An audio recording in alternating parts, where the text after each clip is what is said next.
हजार बार बशोयम दहन अज मुश्को गुलाब, हजार बार मुश्को गुलाब, फनोस नामे तु गुफ्तन बेअदबियस। मोहतरम सामिईन और नाज़रीन और स्टेज पर तशरीफ फरमा आइम्मा, खुतबा, उलमा, अल्लाह रब्बुल इज्जत ने नबी करीम अलैहिस्सलातु वस्सलाम की ज़ात अक़दस के तोफ़ेल ही कायनात को बनाया है। किताबों के अंदर लिखा है कि लौला कमा खलक़तुल अफ़लाक, यानी अल्लाह रब्बुल इज्जत फरमाते हैं कि अगर मुझे मोहम्मद रसूलुल्लाह सल्लल्लाहु अलैहि वसल्लम को पैदा करना न होता तो मैं इस कायनात को नहीं बनाता। लिहाजा आज की इस रबीउल अव्वल की इस अजीम शान मजलिस मुनाकिद जो की गई, जिससे बहुत गहरा ताल्लुक ज़ात अक़दस सल्लल्लाहु अलैहि वसल्लम का है, लिहाजा इसी निस्बत से और कुछ दो चार बातें दूसरी आप हजरात के गोश गुजार करना चाहूँगा। अल्लाह रब्बुल इज्जत हमें सही ध्यान से सुनने की और उस पर अमल की तौफीक अता फरमाए। मोहतरम सामिईन, अल्लाह रब्बुल इज्जत के महबूब और दुलारे और लाडले हबीब ताजदारे मदीना सरवरे कौनैन अहमद मुस्तफा मोहम्मद मुस्तफा सल्लल्लाहु अलैहि वसल्लम की ज़ात अक़दस से किसी को मोहब्बत ना हो, ये को हो नहीं सकता। जो भी अहले ईमान है, जो मुसलमान है, उसका जुज़े लाज़मी है नबी अकरम अलैहिस्सलातु वस्सलाम की ज़ात से मोहब्बत होना। बेशक बेशक।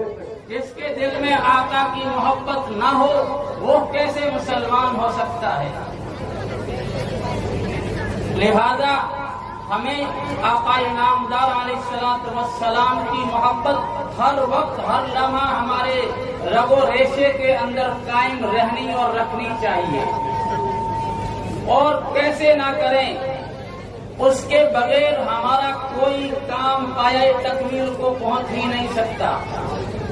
जो आयत करीमा आपके सामने पेश की गई सूरह आले इमरान की, अल्लाह रब्बुल इज्जत फरमाते हैं, ऐ नबी सल्लल्लाहु अलैहि वसल्लम, आप लोगों से फरमा दीजिए, ऐ लोगों, अगर तुम अल्लाह से मोहब्बत करना चाहते हो, अगर तुम अल्लाह से मोहब्बत चाहते हो तो फत्तबिऊनी, आप लोगों से यूं फरमा दीजिए, लोगों मेरी इत्तिबा करो।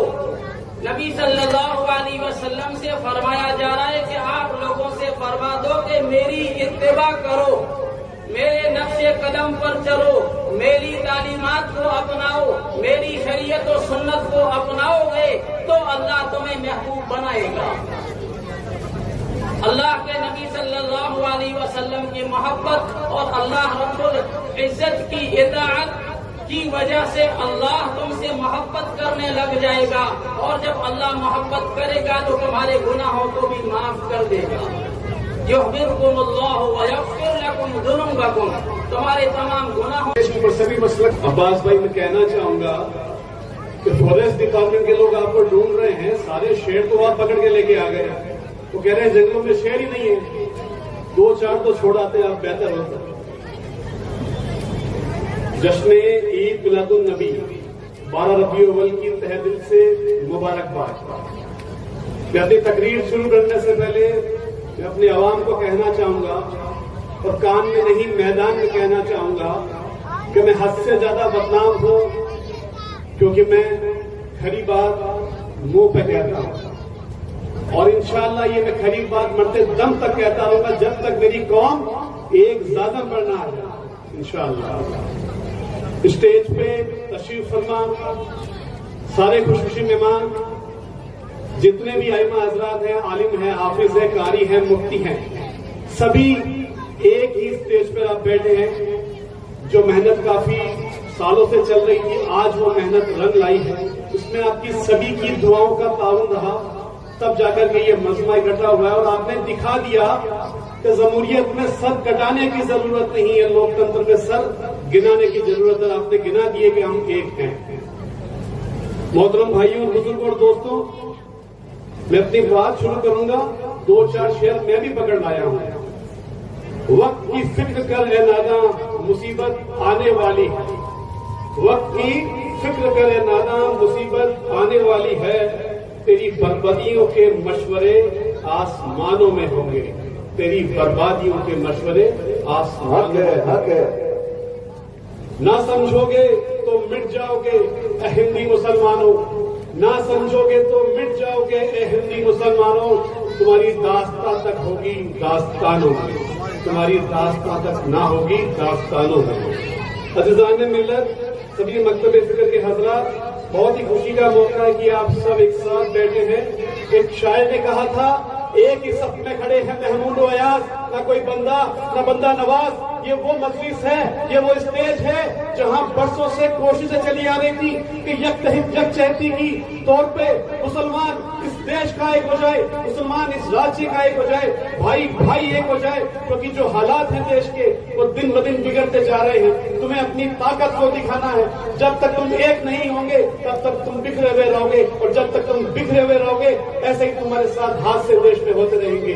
ये प्यारी बच्चियां जिन्होंने भी कुछ अरसे पहले जो मुखातिब किया, जिन्होंने बयान किया, इन बच्चियों को देख करके मुझे वो कर्नाटक की शेरनी याद आ गई, जिस कुछ लोगों ने कर्नाटक में कुछ महीने पहले उस शेरनी को घेर लिया था। और उस शेरनी ने जो नारा दिया था, नाराए तकबीर अल्लाहू अकबर, नाराए तकबीर अल्लाहू अकबर। रोज एक बच्ची को दुबई के बुर्ज खलीफा में भी दिखाया गया और पूरी दुनिया में उस बच्ची को दिखाया गया।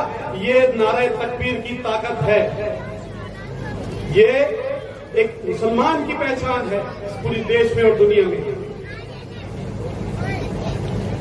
हमारे नबी एक, सबसे पहले हमारा रब एक, फिर हमारे नबी एक, हमारा कुरान एक, हमारा काबा एक, फिर भी हम बटे हुए हैं। इत्तेहाद कायम रखो।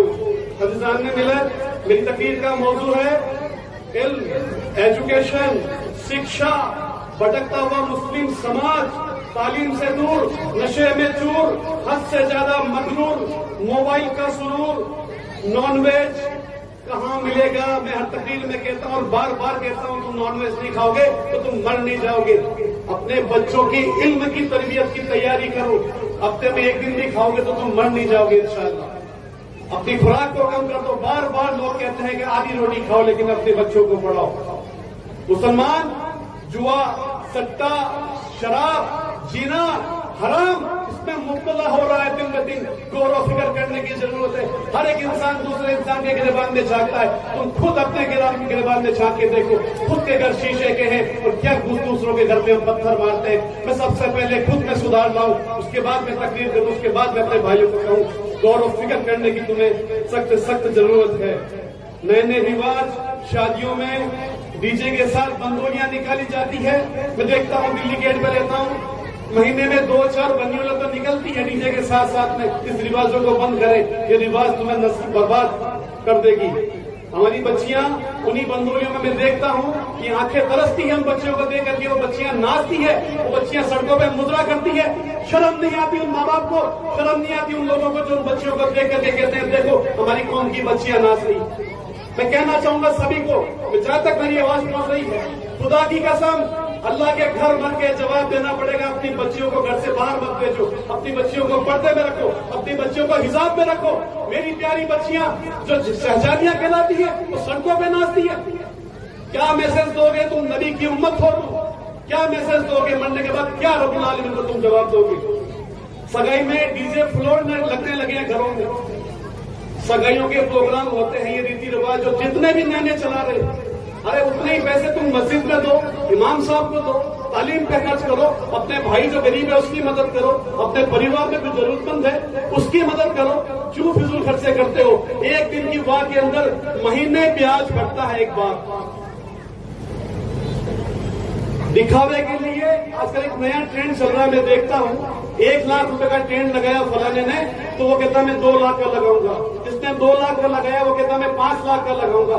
अरे अल्लाह के बंदो, अल्लाह के रसूल ने फरमाया जितना हो सके अपनी शादी को आसान करो, जितना हो सके अपनी शादियों को आसान करो, जितना हो सके शादियों को आसान करो।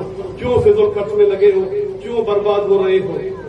एक बाप अपने लगते जिगर को 20 साल पालता है, उस बच्ची की शादी करने के लिए तिनका पैसा इकट्ठा करता है, और 24 घंटे 28 घंटे दिखावे के लिए वो बाप अपनी जमीन बेच देता है, वो बाप अपने जेवर बैंक में रखता है। किस लिए? कि सिर्फ दिखावे के लिए, कभी मेरे घर बारात आएगी, मेरी अच्छी लगेगी।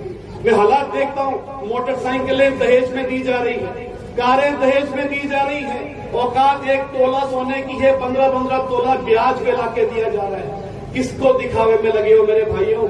सुधर जाओ, अभी भी वक्त है, पानी नाक तक आ चुका है, डूब जाओगे, बचाने कोई नहीं आएगा तुम्हें।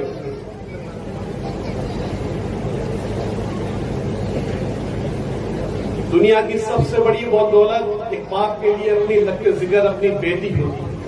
उस बेटी को वो विदा करता है उस शख्स के हाथ में जिस शख्स को वो जानता नहीं है।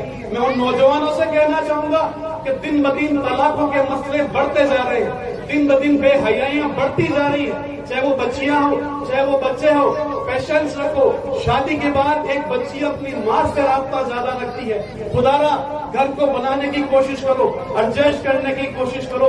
तलाक, जब किसी का तलाक होता है अर्श से लेकर के फर्श तक हिल जाता है, और तुमने तलाक को इतना आसान बना दिया कि आज शादी हो रही है 2 महीने बाद तलाक हो रहा है, आज शादी हो रही है 6 महीने बाद तलाक हो रहे हैं। कौम को, समाज को फिक्र करने की जरूरत है। इस मौजू पे भी हम सबको आगे आना होगा कि हमारी कौम में सबसे ज्यादा तलाकें हो रही है। ये महिला थाना जब भी मैं जाता हूँ तो समझाइश करने के लिए, वहां के पुलिस वाले कहते हैं जावेद साहब अल्लाह माफ करे, 6 में से 5 मुकदमे मुसलमानों के आते हैं। इसकी वजह क्या है? सबसे बड़ी वजह है जिंदगी में दीन नहीं है।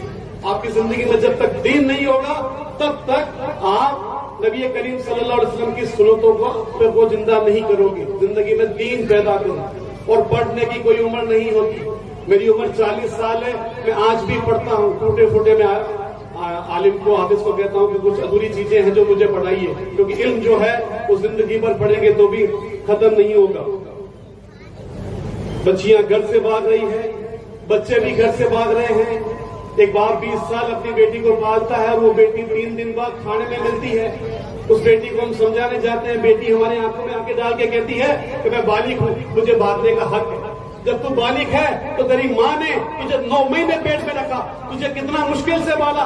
तेरे बाप ने सुबह 9 से लेकर के शाम को 8 तक मजदूरी की, 400, 500, 600 रुपए लेके वो घर में बढ़ता है। और एक वक्त आता है जब बच्ची बालिग होती है तो बाप से ये कहती है कि मैं अपने फैसले खुद लूंगी।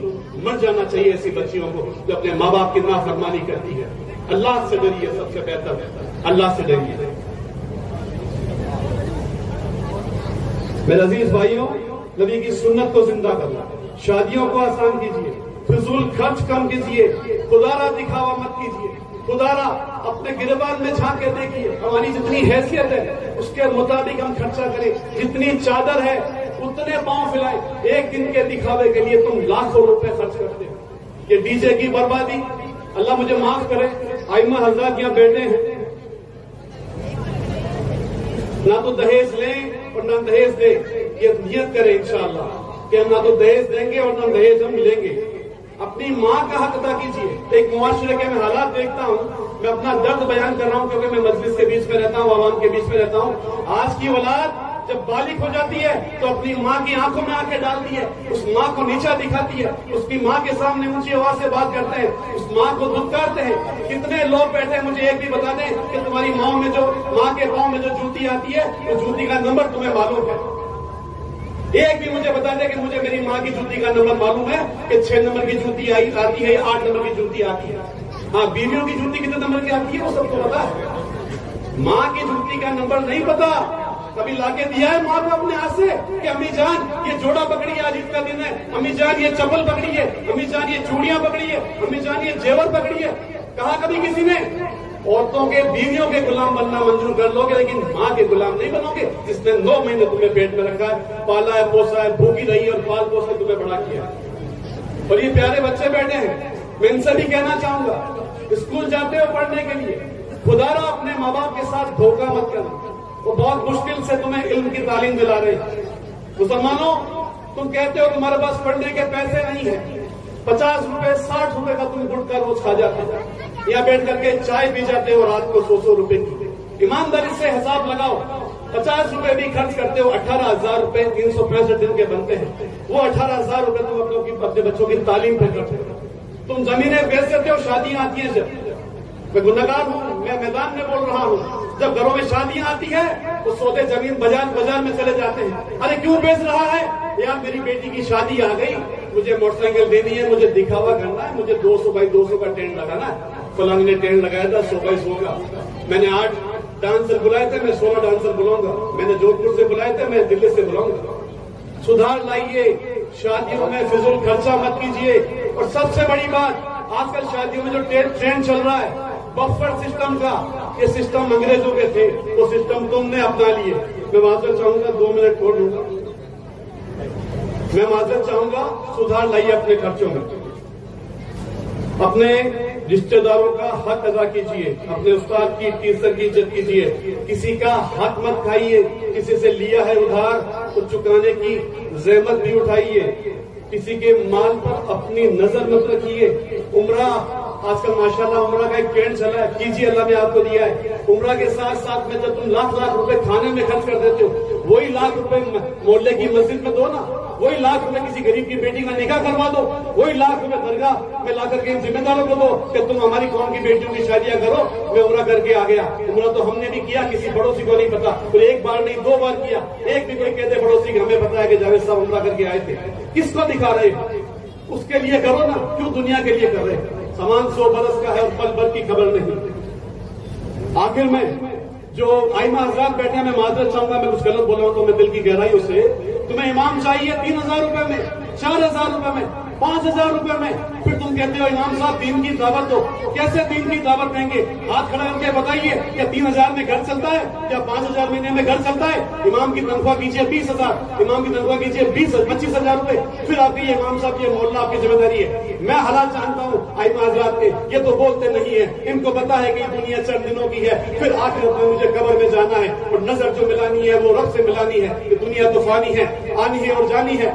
कब तक इन इमामों को तुम जलील करते फिरोगे? इनको इज्जत दो कि तुम्हारे हाफिज है, कि तुम्हारे आलिम है, कि तुम्हारे कारी है, कि तुम्हारे मुफ्ती है। जितनी इज्जत इनको तुम दोगे उतनी ही इज्जत तुम्हें अल्लाह वापस देगा। जो बच्चा 15 साल की उम्र में कुरान हिफ्ज़ कर लेता है, कितने बच्चे बैठे, क्या वो बच्चा कलेक्टर नहीं बन सकता? क्या वो बच्चा जज नहीं बन सकता? क्या वो बच्चा पुलिस अधीक्षक नहीं बन सकता? क्या बच्चा वो वकील नहीं बन सकता? क्या वो बच्चा इंजीनियर नहीं बन सकता? मेहनत करने की जरूरत है, हमें सख्त मेहनत करने की जरूरत है। कुरान की पहली आयत है, इकरा यानी पढ़ो, इल्म हासिल करो, चाहे चीन जाना पड़े। जमाना तुम्हें अनपढ़ जाहिल गवार देखना चाहता है।